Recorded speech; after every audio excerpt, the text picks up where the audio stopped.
नमस्कार, आप देख रहे हैं हमारा खास कार्यक्रम बापू का सच। मैं हूं आपके साथ कुणाल गोस्वामी। संत श्री आशाराम बापू का नाम जहन में आते ही तमाम तरह के सवाल उठते हैं, तमाम तरह के आरोप लगते हैं और इन आरोपों के बीच कई ऐसी अनसुलझी पहेलियां निकलकर सामने आती हैं जिसका जवाब एक आम इंसान के पास नहीं होता। तमाम कानून और पेचीदगी के बीच अभी भी संत श्री आशाराम बापू पिछले 2 साल से इस वक्त जोधपुर की जेल में बंद हैं। तमाम सवाल उठते हैं, तमाम जवाब भी निकल कर आते हैं, लेकिन इन बीच कई ऐसी चीजें हैं जिसके सवाल अब भी सवालों के कटघरे में हैं। इसी को लेकर आज हम अपनी खास पेशकश बापू का सच आपके सामने लेकर सामने आए हैं। तमाम जो सवाल इस वक्त उठ रहे हैं उनको हम जानने की कोशिश करेंगे, उनका हल ढूंढने की भी कोशिश की जाएगी। इस वक्त हमारे साथ स्टूडियो में उनके सेवादार शिवाजी मौजूद हैं। बहुत स्वागत है आपका शिवाजी हमारे कार्यक्रम में। तो चलिए कार्यक्रम का आगाज करते हैं बापू का सच।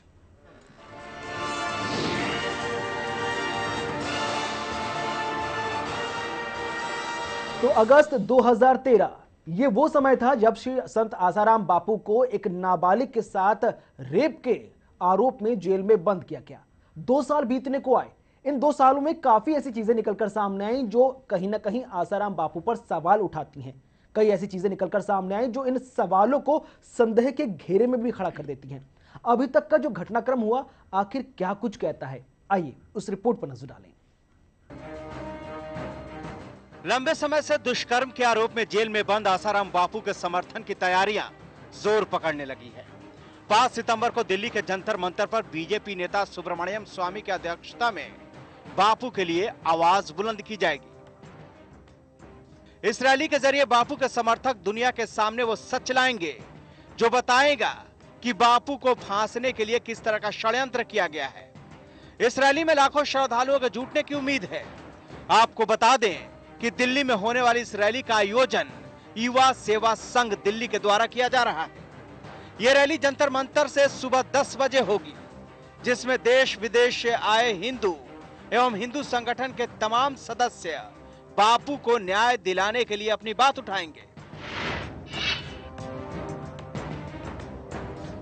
बापू के समर्थकों का आरोप है कि मीडिया और सरकार की मिलीभगत से बापू के खिलाफ षड्यंत्र किया गया है।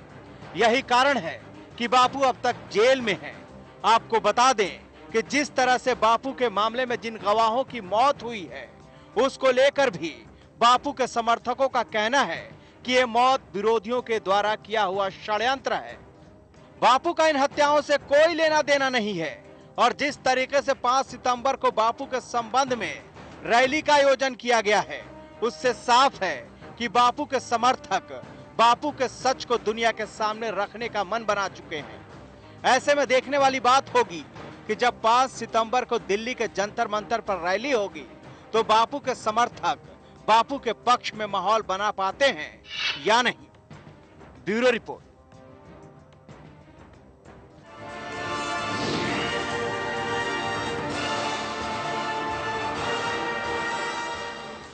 तो संत श्री आशाराम बापू को लेकर जो सवाल खड़े हुए हैं उन सवालों को टटोलने की कोशिश करते हैं, कोशिश जारी है उन सवालों के जवाब जानने की। इसी को लेकर हमारा खास कार्यक्रम बापू का सच आप देख रहे हैं। लगातार कई ऐसे सवाल हैं शिवाजी जो अब तक सवाल ही बनकर रह गए हैं, उनका जवाब निकलकर सामने नहीं आता। यहाँ पर आप मौजूद हैं उन तमाम सवालों का जवाब देने के लिए। बात की जाती है अगस्त 2013 की, जब संत श्री आशाराम बापू को एक नाबालिग लड़की से रेप के मामले में गिरफ्तार किया गया था। उस दौरान से लेकर 2015 चल रहा है अगस्त का। इस दौरान हमने देखा कि 9 गवाहों पर हमले हुए, 3 की मौत हो गई। अभी तक इस पूरे मामले में कुछ किया नहीं जा रहा। आप यहाँ पर बात कहते नजर आ रहे हैं कि इन लोगों पर हमले हो रहे हैं, लेकिन इसमें आपके ऊपर कोई आरोप नहीं होना चाहिए। जिससे साफ साफ सबूत पता चलता है कि अपने पास सबूत भी है कि लास्ट जो जिसके ऊपर हमला हुआ और जिसका मौत हो गई, जिनका नाम था कृपाल सिंह जी, तो उनका बयान 1 साल पहले हो चुका है और उन्होंने बयान में बापूजी के खिलाफ एक शब्द ही नहीं बोला है। सुप्रीम कोर्ट के आदेशानुसार 6 गवाहों के बयान के बाद बापूजी को बेल मिलनी थी। जैसे जैसे बापूजी का बेल का समय नजीक आता है कि बेल अभी हो सकती है, तो उस वक्त तो हमारे जो खिलाफ जो षड्यंत्र कर रहे हैं वो किसी पे हमला करवा देंगे या तो किसी पे मौत करवा देंगे। ये अब मेरे पास पूरा उनके जो कृपाल सिंह जी का बयान है, बयान आप देख सकते हो, उसमें एक शब्द भी बापूजी के खिलाफ नहीं लिखा हुआ है। उनकी गवाही सिर्फ इतनी थी कि वो जो वो लड़की थी उनके पिताजी को जानते थे, जी। तो हमारा और आश्रम का किसी का इसको मारवाने का कोई सवाल नहीं उठता। अच्छा, दूसरे जो जिसके ऊपर हमले हुए हैं उनमें भी कहीं पे भी गुजरात ने भी हमारे किसी आश्रम के भाई को या किसी को आश्रम को इसमें कहीं इन्वॉल्व नहीं किया है। जैसे कि वैद अमृत प्रजापति का हुआ था, तो उसमें भी हमारे 5 लोगों को तुरंत ही अग्रिम जमानत दे दी थी। तो कहीं भी कितने भी हुए, किसी के ऊपर हमारा आश्रम का कोई रोल नहीं आ रहा है। ये एक रोल पुलिस भी नहीं दे रही, सरकार भी हमारे पर नहीं दे रही। ये हमारे पे कौन बोल रहा है कि मीडिया के ट्रायल चलती है, मीडिया बोलती है कि कुछ भी कहीं पे भी हमला होता है सीधा नाम हमारा आता है। हमने ऑलरेडी पहले से ही बापूजी की ओर से एक सेशन कोर्ट में एप्लीकेशन डाल दी है कि जितने भी गवाह है उनको पूर्ति सुरक्षा दी जाए। चलिए, आप मानते हैं 3 लोगों पर इस वक्त जो 9 लोगों पर हमले हुए उनमें से 3 की मौत हुई। यहाँ पर अमृत प्रजापति का नाम सामने आता है, कृपाल सिंह का नाम सामने आता है, अखिल गुप्ता का नाम सामने आता है। आप ये भी कह रहे हैं कि आखिर इन हमलों में आपकी तरफ से कुछ भी नहीं है, तो आखिर ये हमले करा कौन रहा है, किसकी साजिश लगती, कौन षड्यंत्र रच रहा है आसाराम बापू के खिलाफ? देखो, इसके लिए पहले हमारे 2008 में पहले से फैक्स आ चुका था जी। 50 करोड़, जिसमें आपको सामने फैक्स रख रहा हूँ, जिसमें उन्होंने 50 करोड़ मांगे थे, जिसमें ये महेंद्र चावला है, राजू चंडोक, ऐसे 8 लोगों के नाम है कि हमको 50 करोड़ दोगे तो तरोगे, नहीं तो वरना मरोगे। इसमें फैक्स में साफ साफ लिखा है कि हमारे पास बनावटी मुद्दे, लड़कियों के, जमीन के सारे तैयार है, अगर नहीं दोगे तो तरोगे, मरोगे। अभी हमने इसका पुलिस में इसकी फरियाद भी करवाई, लेकिन हमको इतना पता नहीं कि इतना बड़ा रूप ले लेगा और सही में इतना जो ये चाहते हैं इनकी मंशा पूरी होगी। अब इनके पीछे सिर्फ यही नहीं है, इनके पीछे कई ईसाई मिशनरियां भी है, जो क्योंकि लाखों परिवारों को बापूजी ने, जो हिंदू में से ईसाई मिशनरियों ने उनको ईसाई बना दिया था, तो उनको घर वापसी प्रोग्राम में बापूजी ने सबको हिंदू बना दिया। तो बापूजी इन सब के लिए आंख की ककड़ी बन गए थे। तो जिस तरह से पता चलता है कि ये सब ऐसे करके बापूजी को फंसाया जाता है। अच्छा, माना जाए इस पूरे घटनाक्रम में हम देखें तो जो गवाहों की सुरक्षा है वो बहुत अहम सवाल बनती नजर आती है। जिस तरह से हम खुद इस पूरे मामले को देख रहे हैं, अगस्त 2013 से लेकर अगस्त 2015 के बीच कुल 9 गवाहों पर हमले हुए हैं, इनमें से 3 की मौत भी हुई। अब सवाल उठता है क्या कि आपकी तरफ से इन गवाहों की सुरक्षा को लेकर कोई सवाल उठाए गए? क्योंकि आरोप आपके ऊपर लग रहा है, संत श्री आसाराम बापू के ट्रस्ट के ऊपर लग रहा है, उनके समर्थकों के ऊपर लग रहा है कि वो इस पूरे षड्यंत्र को कहीं ना कहीं कुछ और दिशा में मोड़ना चाहते हैं। क्या आपकी तरफ से कोई अपील की गई कि वो लोग बेखौफ होकर अपनी गवाही दे सके? इस के लिए बापूजी ने खुद ने 10/9/14 को ही, मतलब 1 साल पहले ही सेशन कोर्ट में एक एप्लीकेशन डाल दी कि जितने भी गवाह है उनको सुरक्षा दी जाए, उनके घर पे हो चाहे कहीं पे भी उनको पूरी सुरक्षा दी जाए, उनको कोई आंच नहीं आवे। ये तो हमने पहले से एप्लीकेशन डाल दी है, अभी उसमें कोई हमारी जिम्मेदारी नहीं बनती है। अच्छा, ऐसे में अब एक आपको बता दें दर्शकों को, एक अहम सवाल ये भी उठता नजर आता है कि एक मेडिकल रिपोर्ट, जिस नाबालिग लड़की की तरफ से ये आरोप लगाया गया कि संत श्री आसाराम बापू ने एक फार्म हाउस के अंदर उनके साथ बलात्कार किया, मेडिकल रिपोर्ट भी निकलकर सामने आती है। डॉक्टर शैलजा वर्मा, ये वो एक गैइनेकोलॉजिस्ट हैं, ये वो एक लेडी डॉक्टर हैं जिन्होंने इस पूरी मेडिकल रिपोर्ट का परीक्षण किया, साथ ही कई सवालों के जवाब उन्होंने भी अपनी बड़ी ही संजीदगी जहनियत के थ्रू दिए हैं। शिवा जी, मैं आपसे जानना चाहूंगा, उस मेडिकल रिपोर्ट के बारे में भी आप कुछ जिक्र कर रहे थे कि उस मेडिकल रिपोर्ट में भी काफी कुछ ऐसा है जो बापू का षड्यंत्र में फंसाया जाना कहीं ना कहीं इस बात को उजागर करता है। देखो, उन्होंने जिन लड़की की जिसने मेडिकल चेक करी थी, उनका नाम है डॉक्टर शैलजा वर्मा। उनका सेशन कोर्ट जोधपुर में 22/3/2014 को ये बयान होते हैं, उनके पूरे बयान है। उनके बयान में आप देख सकते हो, ये मेरे खुद के बयान नहीं, सेशन कोर्ट के हैं, उसमें कहीं पे भी एक शब्द भी नहीं लिखा कि उनके शरीर में एक नाखून की खरोच तक भी नहीं आई। पूरा इसमें 4 पेज का डिटेल है, एक कहीं उसको नाखून का खरोच तक भी नहीं है। जी, चलिए। अच्छा, अब अहम सवाल यहाँ पर यह भी उठता नजर आता है कि जब ये इस घटना को अंजाम दिया गया तो एक फार्म हाउस का यहाँ पर जिक्र होता है। हम दर्शकों को यह भी बता दें कि अब वो फार्म हाउस भी सवालों के कटघरे में है, क्योंकि बात निकलकर सब सामने आती है कि घटना जिस वक्त हुई, कुछ लोग ये भी कहते हैं बापू के समर्थक कि उस दौरान बापू उस घटना पर मौजूद ही नहीं थे। शिवा जी, क्या कुछ कहना है आपका, जब समर्थक ये कहते नजर आते हैं या बापू के पक्ष में ये आवाज उठती है कि बापू उस दौरान तो किसी शादी समारोह में अपने किसी शिष्य या किसी सेवादार के ऊपर आशीर्वाद देने गए थे, तो घटना में वहां संलिप्त होने का तो सवाल ही नहीं उठता? जी, इसके लिए सरकार की उनकी लड़की की पक्ष के जो सरकारी गवाह है, 3 गवाहों के बयान आ चुके, जो है फार्म हाउस के मालिक हैं और 2 उनके लड़के हैं और दूसरे 4 लोगों के बयान आ चुके हैं। उन्होंने सब लोगों ने बयान में ये कह चुके हैं कि जिस वक्त जो ये इल्जाम लगा रहे हैं उस वक्त 10 से 11:30 बजे तक बापूजी एक शादी हो रही थी, जो है स्पेन से आए थे, पूना का परिवार था, बलराम जी के बेटे थे, उसका नाम हरीश जी था, और लड़की वाले थे राजस्थान के सुमेरपुर के, उनका नाम था सोनिया, और अर्जुन जी की बेटी थी, उनकी शादी हो रही थी।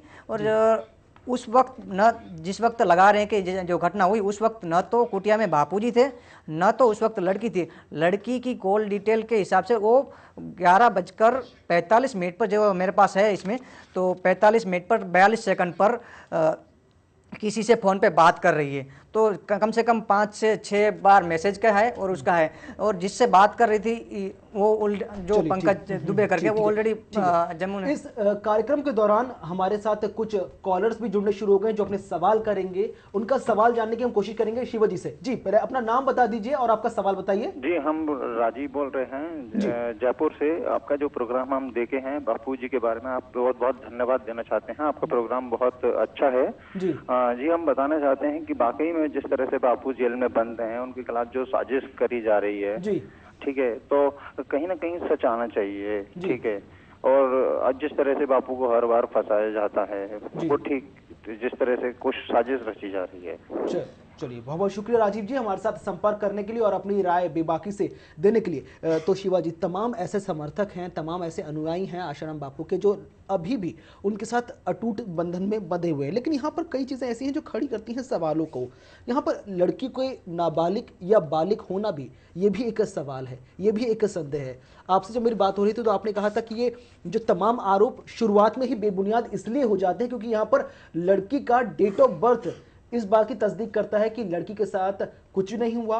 दूसरा, नाबालिग होना भी ये एक अपने आप में एक जानबूझकर लगाया गया इल्जाम है। कैसे कहेंगे आप? जी, ये पॉक्सो ट्रायल के कारण ही बापूजी को बेल नहीं मिलने का मेन कारण है, और जिसमें उसको नाबालिग बताया गया। हमारे पास कोर्ट में पेश हो चुका है जो सर्टिफिकेट है, जिसमें उसकी सर्टिफिकेट है जिसमें वो बालिग करार होती है, वो ऑलरेडी पेश हो चुका है। इससे भी ये साबित हो चुका है कि लड़की नाबालिग नहीं है और लड़की बालिग है।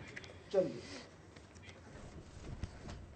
ठीक है। और इस वक्त आपको हम बता दें कि तमाम ऐसी चीजें हैं जिसको लेकर हम जानने की कोशिश करेंगे, तमाम ऐसी चीजें हैं, परतें हैं जिसको उघेड़ने की कोशिश करेंगे ताकि सच को कुछ हद तक ही सही लेकिन सामने लाया जा सके। कोर्ट में क्या चल रहा है उससे हम मानते हैं, उसका आदर करते हैं, सम्मान करते हैं। उन ट्रायल को लेकर हमारा कोई तरह का सवाल नहीं है, ना ही उनमें हम किसी तरह की अपनी राय देना पसंद करेंगे। लेकिन महत्वपूर्ण यहां पर यह हो जाता है कि तमाम ऐसे जो सवाल एक आम आदमी के मन में इस पूरे मसले को लेकर उठते हैं, उन सवालों का जवाब भी निकाला जा सके। वक्त लेते हैं छोटे से ब्रेक का, जल्द हाजिर होंगे।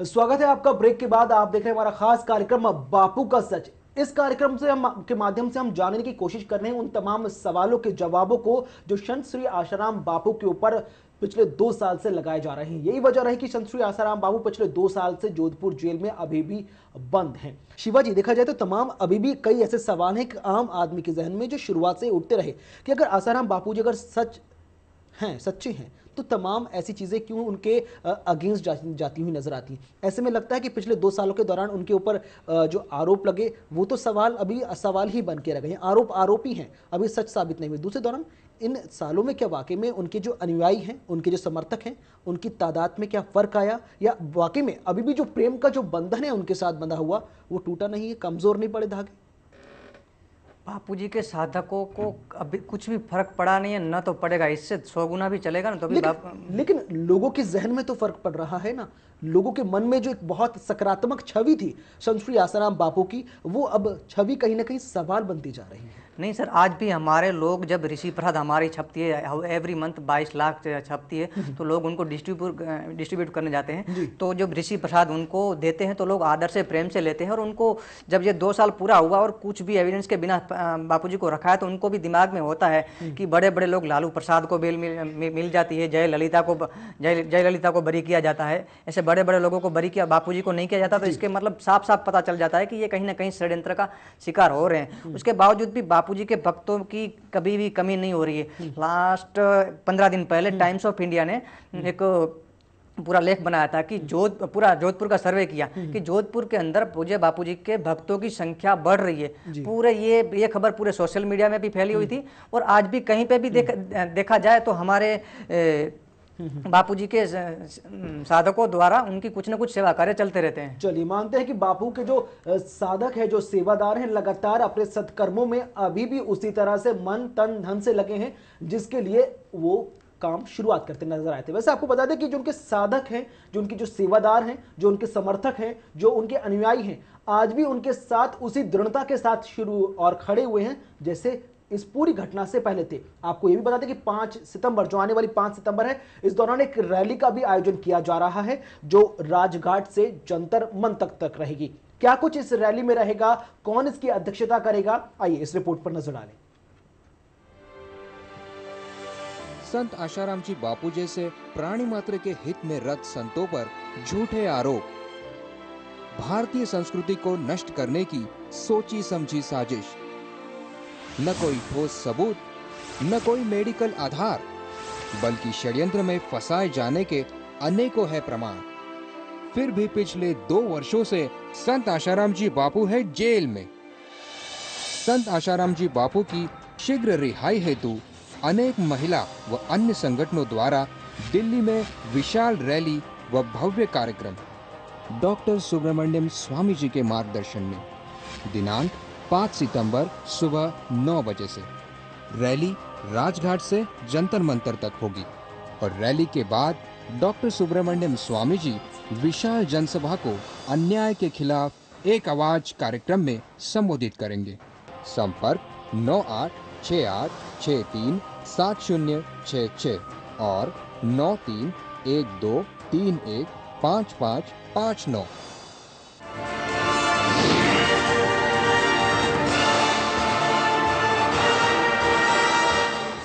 चलिए, और इस वक्त हमारे साथ एक कॉलर हमारे साथ जुड़े हैं फोन लाइन पर मेरठ से। जी, सबसे पहले अपना नाम बता दीजिए और जो भी आपकी राय है इस पूरे कार्यक्रम को लेकर, संत श्री आसाराम बापू को लेकर, वो राय अपनी बेबाकी से रखिए।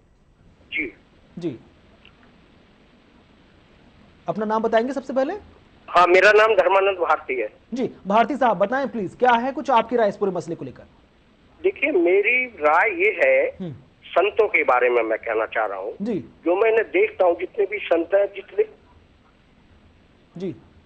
जितने भी लोग ये संत के टीवी पे आ रहे हैं, जी, हम लोग गृहस्थी आदमी हैं, हम भी देखते हैं इन्हें, सम्मान करते हैं इन लोगों का। जी, वैसे शिवा साहब, जिस तरह की बातें निकलकर सामने आती है कि आम आदमी की तरफ से, अभी भी उसके सवाल जो है ना जहन के अंदर, वो वहीं खड़े होते हैं कि अगर संत श्री आसाराम बापू इतने सच्चे, इतने ईमानदार हैं, तो सवाल अभी भी ऐसे के ऐसे क्यों दरपरत होते जा रहे हैं। शायद इसी को लेकर ही जो दिल्ली में एक रैली का आयोजन किया जा रहा है, उस रैली के बारे में कुछ बताएं। जिस तरह अभी उन्होंने सवाल किया, जितने संतों के पहले हो गए उन्होंने नाम दिया, मगर हर कोई संत के ऊपर पहले कहीं ना कहीं कुछ न कुछ इल्जाम लगे हुए हैं। भगवान श्री राम जी हो गए, भगवान बुद्ध हो गए, किसी के ऊपर कुछ ना कुछ लगा के, ऐसे ही नहीं, एक गहने को गले में जाने के लिए उसको पहले आग में जाना पड़ता है जी। तो ये तो पहले भी हो चुके हैं। दूसरा, रैली के लिए अगर बोले तो रैली में काफ़ी समय से बापूजी के पास हिंदू संगठन जेल में जाके बापूजी से परमिशन मांगते थे कि कैसे हम अभी 2 साल हो रहे हैं, कुछ सबूत के बगैर बापूजी को रखा जा रहा है, तो हम आगे, बापूजी आप हमें आज्ञा करो। बापूजी ने कभी मना किया, शांति बनाए रखो, शांति। लेकिन आज सारी जनता का, हिंदू संगठनों का, महिला संगठनों का धैर्य टूटा, और उन लोगों ने अभी फिक्स कर ही दिया कि 5 सितंबर को हम हमारी आवाज़ रखेंगे, जिसमें कई हिंदू संगठन, महिला संगठन और डॉक्टर सुब्रमण्यम स्वामी खुद ही इसमें उनकी आदेशानुसार, निर्देशानुसार ये कार्यक्रम होगा। चलिए, मानते हैं कि डॉक्टर सुब्रमण्यम स्वामी एक बीजेपी के, भारतीय जनता पार्टी के वरिष्ठ नेता हैं, साथ ही एक बहुत देश के जाने माने वकील भी हैं। उनका इस पूरी रैली के बाद एक संबोधन भी होने वाला है, अन्याय के खिलाफ एक आवाज, ये कार्यक्रम का नाम है। क्या कुछ उम्मीद की जाए? मानेंगे कि उस दौरान उस मंच से वो तमाम चीजों के ऊपर से जो संशय के बादल हैं, छाए हुए हैं, वो हटाने की कोशिश की जाएगी? क्योंकि वो हमारे केस में अभी इन्वॉल्व हो चुके हैं और उनको सारा केस पता है। उस केस पता होने के बाद वो सब जगह पे जाके शेयर भी करते हैं, बड़े बड़े नेताओं को बोलते हैं कि ये केस पूरा का पूरा बोगस है, ये केस बनता ही नहीं, केस पूरा, अभी सब जगह पे बोलते ही है कि केस पूरा खारिज होगा। ये सारा का सारा वो पूरी जनता के सामने, मीडिया के सामने 5 तारीख को रखेंगे और हमारी जो हिंदू संगठन सब है, प्रधानमंत्री को भी ज्ञापन देंगे और माननीय श्री राष्ट्रपति जी को भी और यहाँ की दिल्ली सरकार को भी ज्ञापन देंगे। चलिए, बहुत बहुत शुक्रिया शिवाजी हमारे स्टूडियो में आने का, इन तमाम सवालों के ऊपर से अपनी राय अपने तरीके से रखने का। बहुत बहुत शुक्रिया तमाम दर्शकों का भी कार्यक्रम देखने के लिए। इसी के साथ हमें दें इजाजत। नमस्कार।